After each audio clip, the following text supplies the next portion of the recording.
Hey everybody, welcome back. So tonight we're going to dig in and replace the carburetor on the Mow-N-Vac. Take off the air cleaner, get that guy out of the way. Down here, taking off, this is the air cleaner housing. We got this hose here that goes to the valve cover. Will pull down and out of the way. Don't forget to put that back on. A couple of 5/16. These guys are fairly long. There's two of them. Okay, we got that one out. And our entire housing comes off with a fall-away gasket. Shut the fuel off. Remove the fuel line. I've got a pan on the floor to catch any fuel. Here's our fuel line. Runs from the tank, or the shut-off valve, down to the inlet on the carburetor. Got one of those squishy guys there to move him up out of the way. We're gonna have a bit of fuel. Get that line up out of the way. Carburetor itself is held on by these couple of T30s here. We will pull those off. Okay, we got the first one off. And now the second one.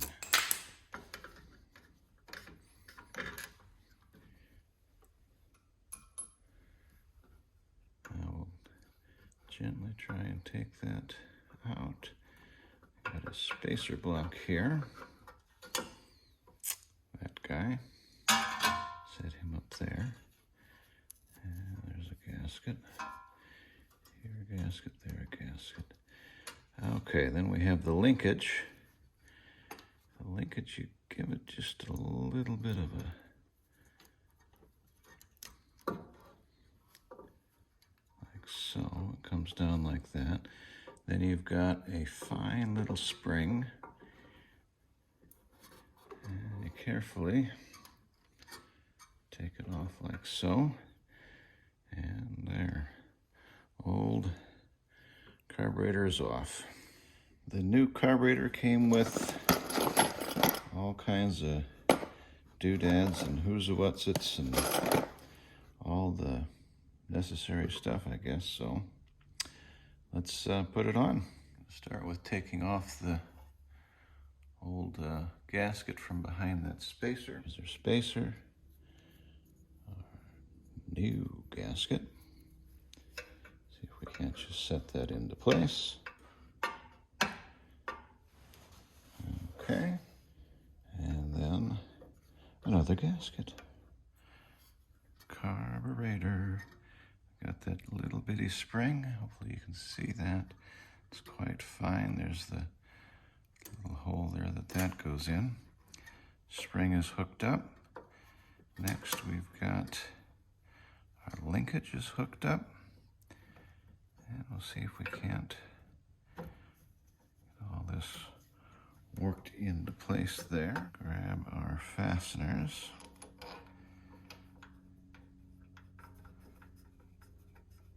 Start both of these to get this thing not falling off.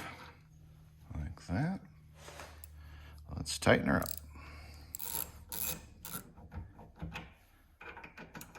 Just snug. Well, there doesn't seem to be any fuel filter.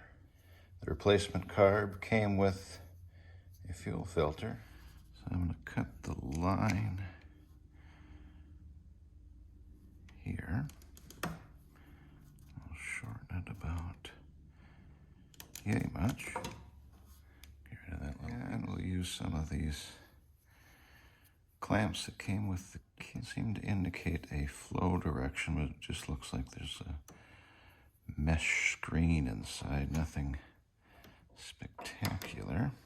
The other clamp, slide that guy in place there. Filter's in place, slide the hose onto the fuel inlet, and we'll get the clamp into place like that. Now, gonna need a choke. Interesting thing on this guy here, There's your choke right there. Open, close. But butterfly is just slipped in there. So imagine this guy is just gonna slip out. So I'm gonna be using the new choke handle because the shaft on the old one is longer than the shaft on the new one and doesn't fit in here correctly. So you got a couple of little foamy donuts. Put those right there on the shaft. Run your shaft right in there and it fits in nicely. I don't know if it matters. Here are the two new butterflies that came with the carburetor.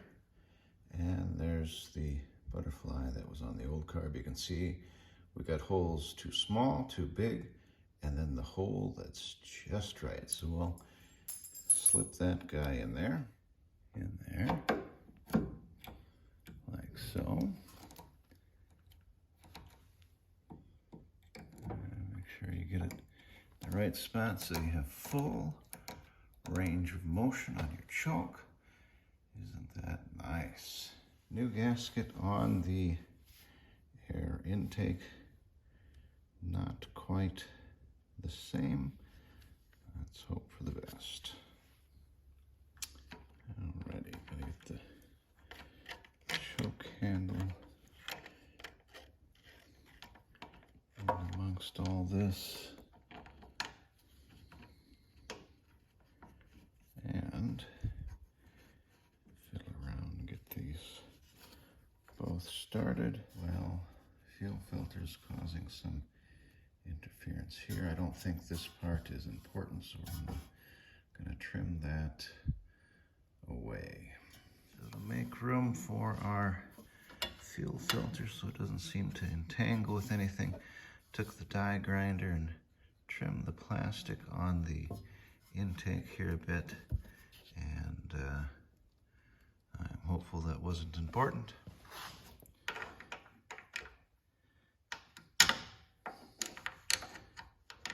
Okay, intake is fastened back on. We got that hose to put back in place here from the valve cover.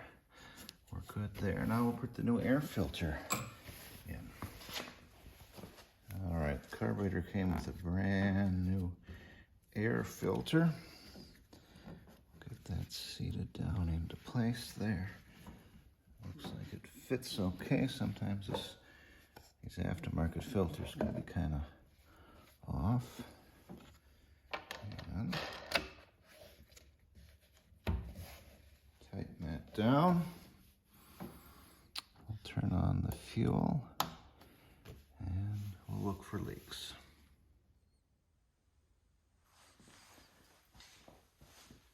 Okay, we've turned on the fuel using a clamp to bypass the safety shutoff for the thing over there, so don't do that at home. See if we get this guy to start. So we've got it choked, fuel is on, got a brand new spark plug in it, new oil. Let's see what we get